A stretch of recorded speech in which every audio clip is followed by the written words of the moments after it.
Welcome to First Unitarian Society of Minneapolis, the birthplace of congregational humanism. We carry on that tradition of free thought today, dedicated to promoting a free search for truth, meaning, and justice. Our web address is firstunitarian.org. I'm David Breeden, Senior Minister. Welcome.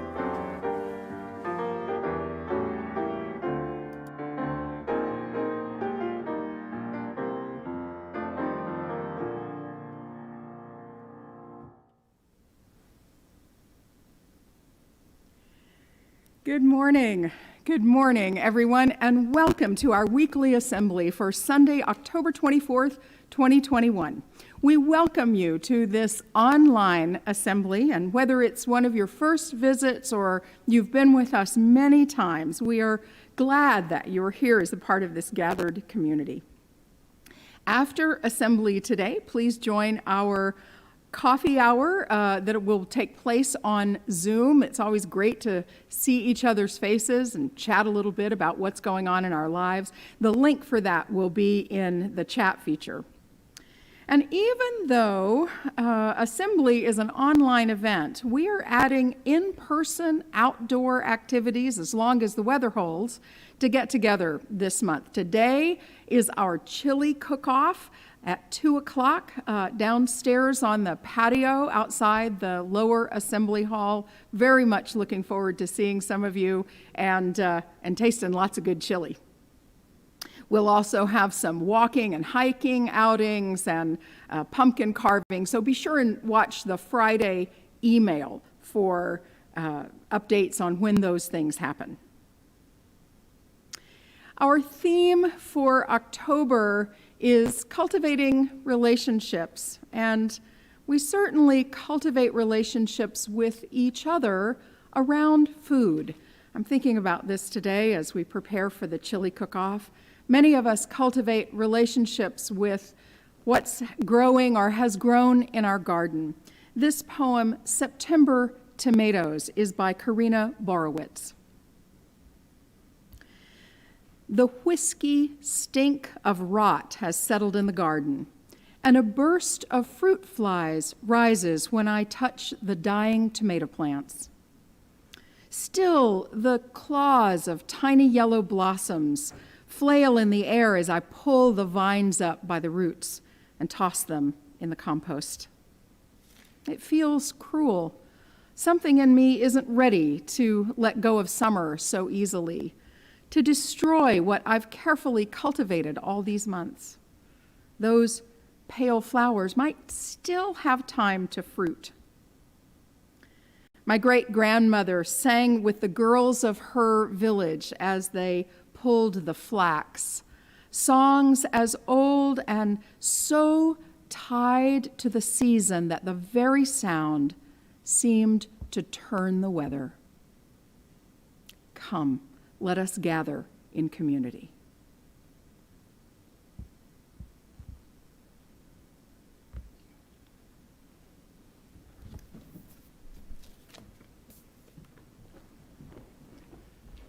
We light our chalice today, remembering the fifth Unitarian Universalist principle, the right of conscience and the use of the democratic process within our congregations and in society at large. Thank you, Tom. If you will repeat with me, please, our congregational covenant.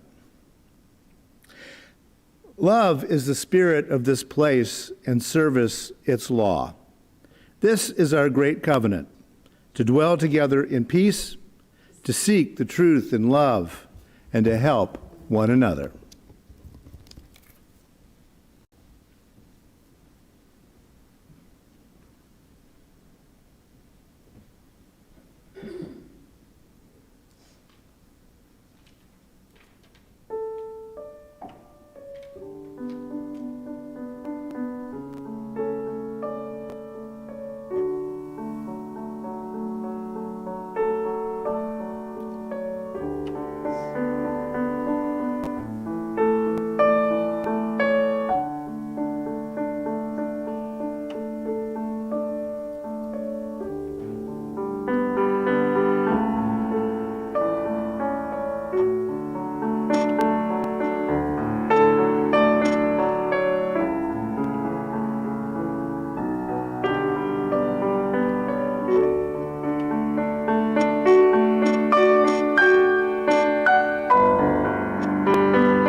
First Unitarian Society is a democratically governed and self-supporting organization.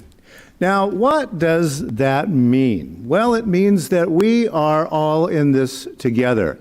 Our board of trustees, all of our committees, people vote on these, and we gather together with our volunteers and our paid staff to make First Unitarian Society of Minneapolis happen. The tech, the garden, which still looks good despite the fact of the advanced fall. Yay! We have so many volunteers helping in so many different ways. But we are on our own, unlike some churches, which they might get a little help from other places. But no, not in Unitarian Universalism. We are on our own. So therefore, we need your help. We need your help in terms of signing up to be a volunteer in all of our many ways, but also we need your financial support. Go to firstunitarian.org and you will see how to give there. Also, you can go to the Give Plus app. Thank you so much for helping keep First Unitarian Society of Minneapolis the vibrant place that it is.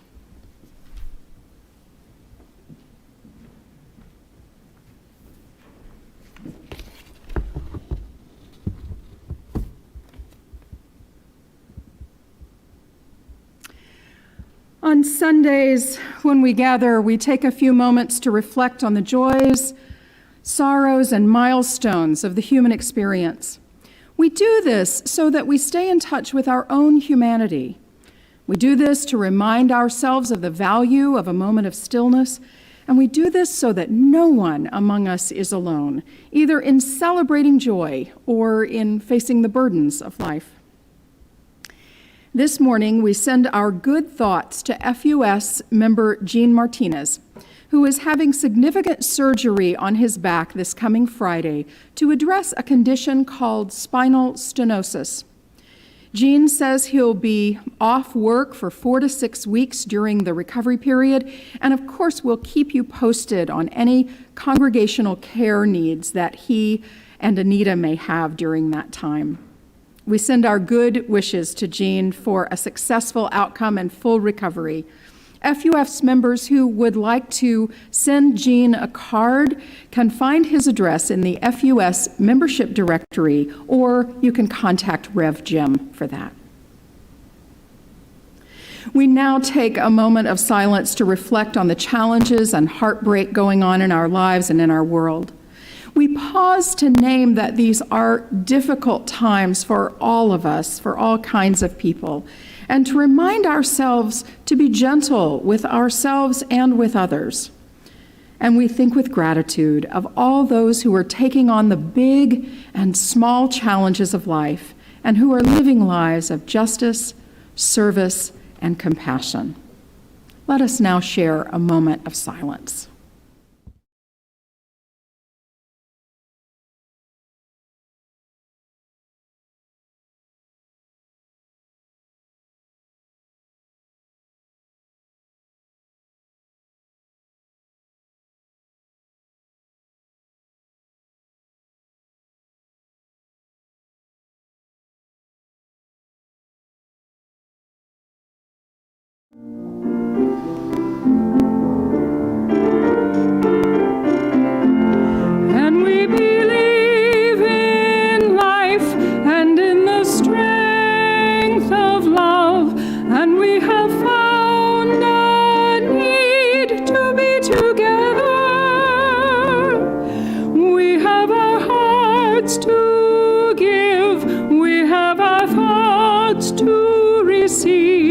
And we believe that sharing is an answer.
Today's reading from Relational Being, Beyond Self and Community by the social psychologist Kenneth J. Gergen.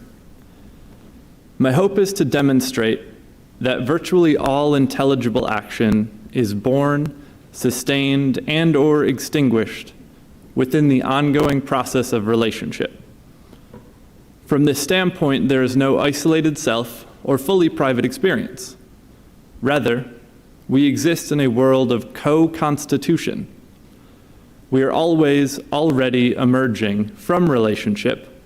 We cannot step out of relationship. Even in our most private moments, we are never alone. You might sit at your computer thinking you own and control your ideas, but it doesn't take long before you realize that you're part of a bigger network. You're fully wrapped up in relationships, out of which you come and in which you participate. To look at yourself as a single being is absurd. The new way to look at it is, I'm connected, therefore I am.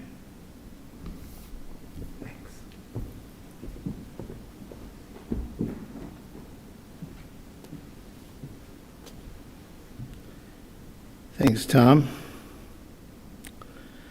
It was a tradition in the ancient Mediterranean world for young people to visit an oracle in order to explore their options for a direction in life.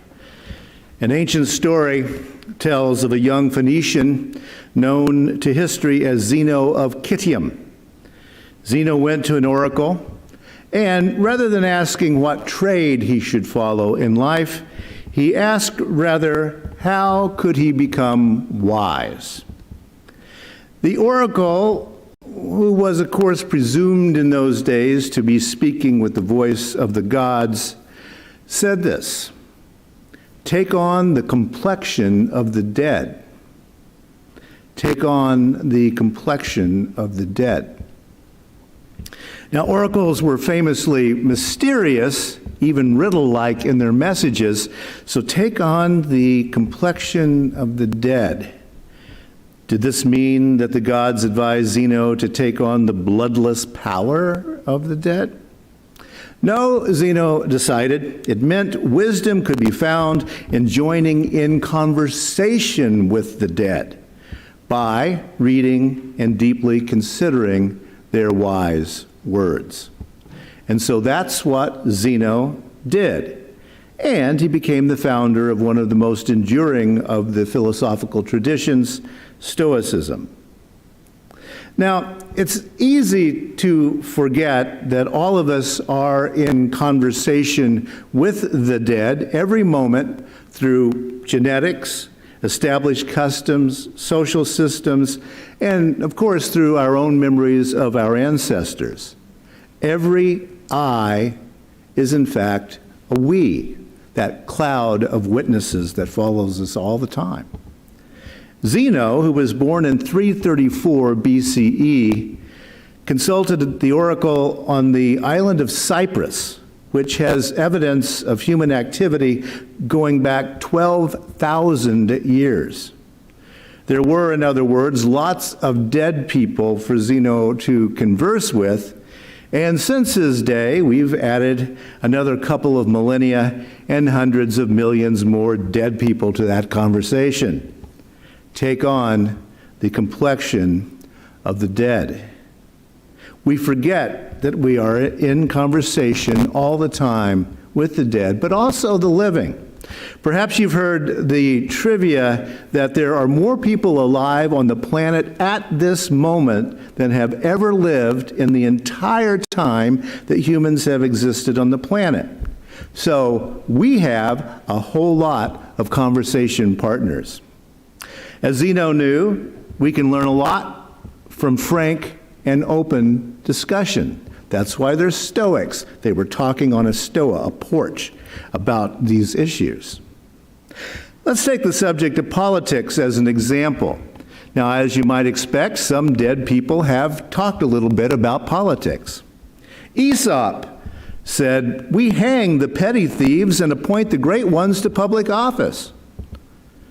Napoleon Bonaparte said, "In politics, stupidity is not a handicap." The American writer Ambrose Bierce wrote, quote, "Politics, a strife of interests masquerading as a contest of principles, the conduct of public affairs for private advantage."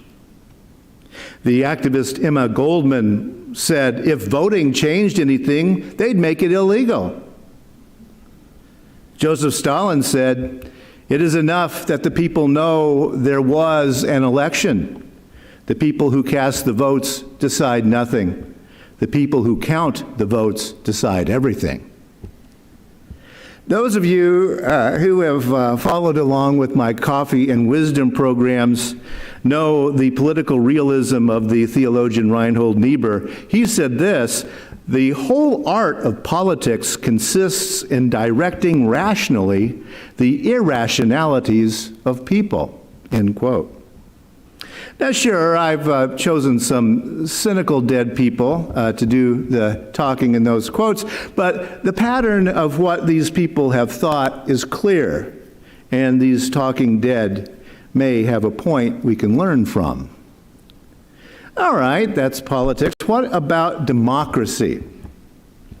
We, a little bit blithely, I think, talk about democracy, and maybe we don't always reflect on what the heck that is. Our chalice lighting this morning was the Unitarian Universalist Association fifth principle, the right of conscience and the use of the democratic process within our congregations and in society at large. Now, what do the right of conscience over here and the use of the democratic process over here, what do those two have in common? Why are they in the same sentence in that principle? Clearly, the one, the right of conscience, is subjective, it's individual, and the other is objective, communal, the democratic process. Is the implication of the principle that one leads to the other? Well, if so, how might that work? Is the implication that other forms of governing do not allow conscience? And if that's the implication, why? The fifth principle, it seems to me, is either naive concerning how democracy actually works, or it's oddly idealistic, or it assumes a homogeneity of subjective opinions that no longer exists, if it ever did. Or maybe it shouldn't even exist in multicultural congregations. For some nuance in the case, consider another dead person we can talk with, the 20th century political theorist Walter Lippmann. As an idealistic young reporter, he went to Paris to report on the First World War. He quickly discovered that there was a coherent narrative to the news that being reported about the war. He also saw that the coherent narrative being reported as news had almost nothing to do with what was actually happening in the front lines. Lippmann came away from that experience convinced that people understand story, but we have a heck of a hard time understanding facts. Walter Lippmann summarized the experience this way, quote, "We are all captives of the picture in our heads, our belief that the world we have experienced is the world that really exists." Now, Zeno's oracle would, I think, advise us to discuss that with Walter Lippmann. Take on the complexion of the dead with him, maybe. We can join in conversation with that young man who learned something, perhaps, from reporting on a war that killed 20 million people. Of democracy, Lippmann wrote, quote, what we call a democratic society might be defined for certain purposes as one in which the majority is always prepared to put down a revolutionary minority. let's think about that. The majority is always prepared to put down a revolutionary minority in a democracy.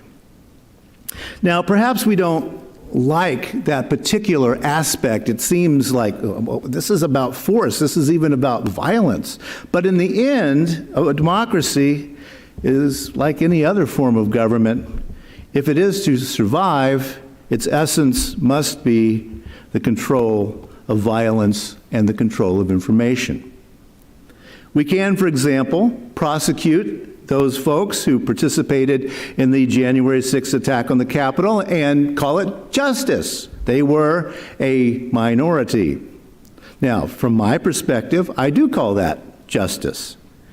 Yet my conversations with the dead tell me that whatever coloration I wish to use, in the end, it was about force. It was about the control of violence. It was a majority that put down a revolutionary minority. Government, democracy, force, power, violence. And whether the power is wielded by a Stalin or a Harry Truman or a Trump or a Biden, it's still force, it's still power, and it's still controlled violence. Conversation with the dead tells us that whether it's about no parking signs or genocide, in government, even in democratic government, there are winners and there are losers. There are those who are freed by decisions, and there are those who are oppressed by decisions. And you can't have it all end happily every time. Compromise and consensus are beautiful things. They also don't make a great deal of difference in many circumstances. In the end, a conversation with the dead tells us that there is a majority and there is a minority, and one will put down the other in some way, some shape, or some form, or else. Now, the activist and Senator John Lewis, who only recently joined the dead and our ancestors, reminds us of this, quote, "Democracy is not a state. It is an act, and each generation must do its part to help build what we call the beloved community, a nation and world society at peace with itself." A nation and world society at peace with itself. And we here in the U.S. are a long way from that. And unlike so many times in the past when the U.S. self-righteously interfered in the governments of others in the name of democracy, it is not another nation where nation building needs to occur just now. It's here. Democracy is not a state. It is an act. John Lewis talks with us from the dead, and those are wise words. Democracy is not a thing. It's not a steady state. It's not something we can wind up and pump full of tax dollars and send on its way. Rather, democracy is something that living people do. It's an act, it's an action, it's a process. It is not disrespecting our tradition to ask, what does democracy mean today? It's not disrespecting the dead to say that they were wrong here and over there, perhaps, all the while respecting the ideas that they did give to us. Yes, the Euro-American men who framed the U.S. Constitution were setting up quite a playground for Euro-American men of their social class. We can call them on their hypocrisy and still believe that our society has value in its potential for its citizens. Democracy continues to be a process. When we consider the world from an I is always we perspective, it's not only the dead we are in conversation with. Of course, as I said earlier, the trivia is that there are more human beings alive on the planet today than have ever lived before. We find ourselves with a lot of living people to converse with. For example, I've mentioned before the work of the living Cameroonian philosopher Achille Mbembe. He's here to join in this conversation about building a better world. He's to share a view of the world that's not centered in European conceptions of individuality. And he says this, quote, "The challenge today, as well as tomorrow, is to live precisely with people who do not look like us. The world in which we lived among ourselves is finished, and it will not come back. The world that is coming is one of integration, implication, and entanglement. So the point is to find ways in which we can reorder our societies in such a way that we can cope with difference. Any other discourse is nostalgic." End quote. Integration, implication, entanglement. Now, I think we should join him in that conversation. Those sound to me like wise concepts when developing a worldview and a vision of a livable future on our planet.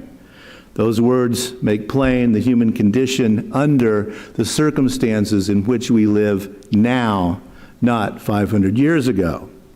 Integration, implication, entanglement. In this conversation, Mbembe agrees with Walter Lippmann concerning a common narrative, a common vision to inform civil society. Further, rather than abstract statements about democracy, as we tend to make in Europe and its many colonies, Mbembe speaks of order. Order. Not the sort of fascist order that makes the trains run on time, no matter the human cost, but rather, Mbembe says this, quote, "Order also presupposes that people buy into it. They have to believe in it for it to exist at all. Where they don't believe in it, where there is no consent, it unravels very quickly. In that sense, it seems to me that any order has to allow in itself a space for its own contestation. So I would define order in that sense, that which is bought into by a huge number of people, and that which allows in itself a space for its being contested, for that contestation, for leading to betterment without anarchy or violence." End quote. Mbembe's order sounds a lot like the American concept of democracy when we really stop to think about it. Now, as for myself, I do believe in the continuing action that we call democracy, not because it's completely fair. It can't be. It's far from it. But because democracy offers a non-violent means to at least attempt to change social dynamics toward greater good for the greater number. However, allowing for change in one direction is allowing for change in other directions, and we do well to remember that. In democracy, sometimes you're the majority, and sometimes you're not. Yes, government by its very nature wields violence, but it's very clear that violence leads to more violence. For example, the violent American Revolution led to a violent Civil War that only partially settled differences that continue to this day and that have led to more violence. Once started, that cycle is really difficult to stop.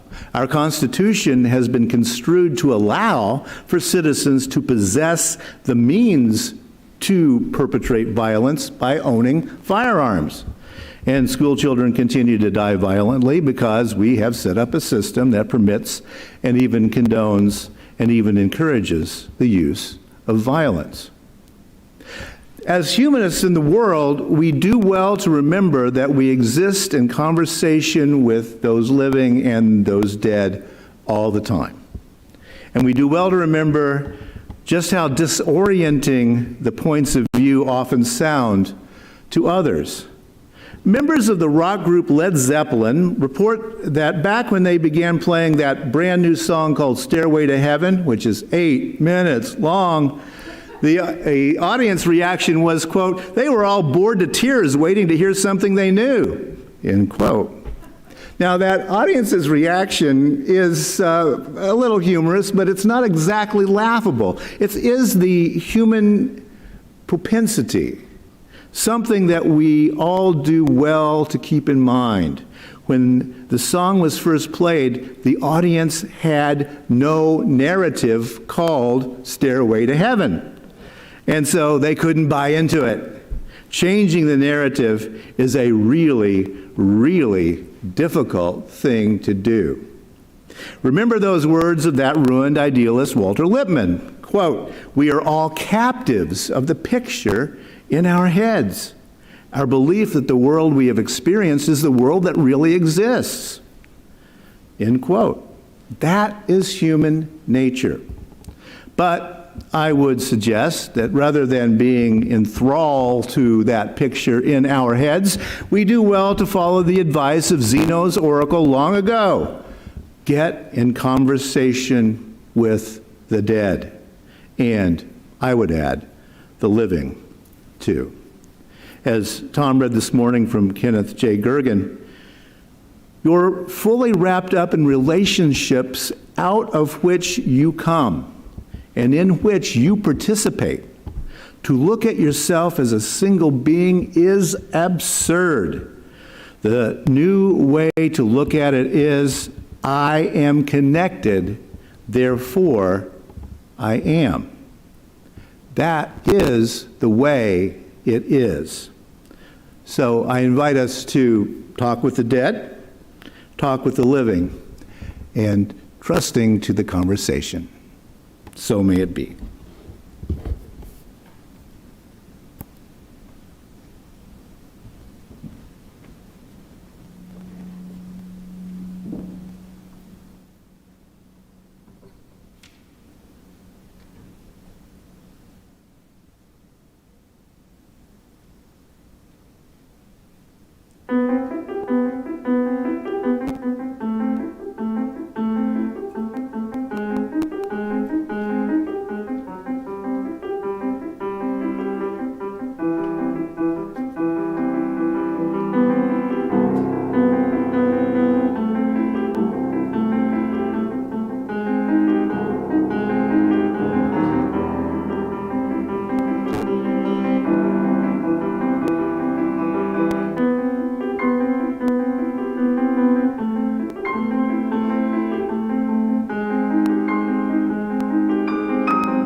Thanks, Barb, for playing some ministerial favorites today, including Philip Glass. That got your fingers working there. We extinguish this flame, but not the light of truth, the warmth of community, or the fire of commitment. All of these we carry in our hearts and in our minds until we are together again.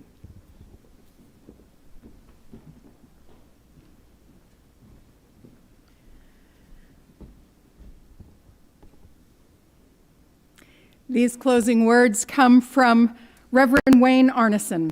Take courage, friends. The way is often hard, the path is never clear, and the stakes are very high. Take courage, for deep down there is another truth. You are not alone. Go in peace.